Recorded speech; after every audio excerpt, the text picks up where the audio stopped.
বুনো হাঁসের মাংস, লিখেছেন সৈয়দ মুজতবা সিরাজ। দিব্য ছবিতে গরিলা দেখেছে। এই গরিলাটার কুচকুচে কালো রং, বড় বড় দুটো হাত হাঁটু অবধি ঝুলিয়ে সামনে ঝুঁকে হাঁটছে।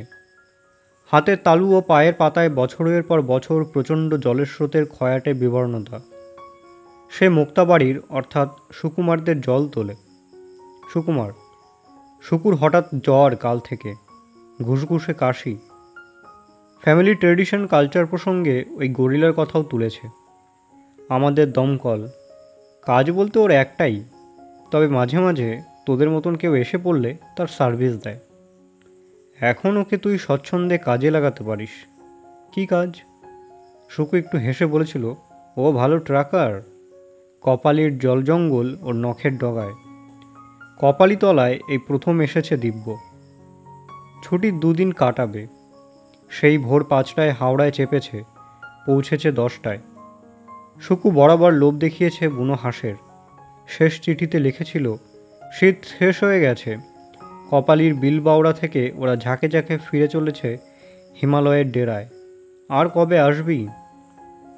গরিলাটাকে নেব না বলেছিল, কিন্তু গেট পেরিয়ে রাস্তায় যেতেই রবি ঠাকুরের সেই পুরাতন ভৃত্যের মতো সেই হুকাটি বাড়ায়ে রয়েছে দাঁড়ায়ে। না, হুকো নেই, তবে তেমনি মনে হয়েছে। আর শুকু যা বলেছিল তাই, কথাই বলে না। পিছন থেকে হঠাৎ পাশে এসে ট্রাফিক সিগন্যাল দেয়। গায়ে শেষ বাড়িটির পরে কিছু সবজি ক্ষেত। ভুঁই শশার হলদে ফুলে সাদা প্রজাপতি উঠছে। ছাগলের গলায় দড়ির হাতে থমকে দাঁড়িয়ে ঘোমটা টেনেছে বৌজি। দিব্য জানে তাকেই দেখছে। নদীর খাড়া পার বেয়ে নামতে নামতে ছাগলের গলার ঘণ্টিতে হয়তো মানুষের 1000 বছরের ইতিহাসের কনক্লুডিং লাইন বাজতে বাজতে পিছনে ফুরিয়ে গেল।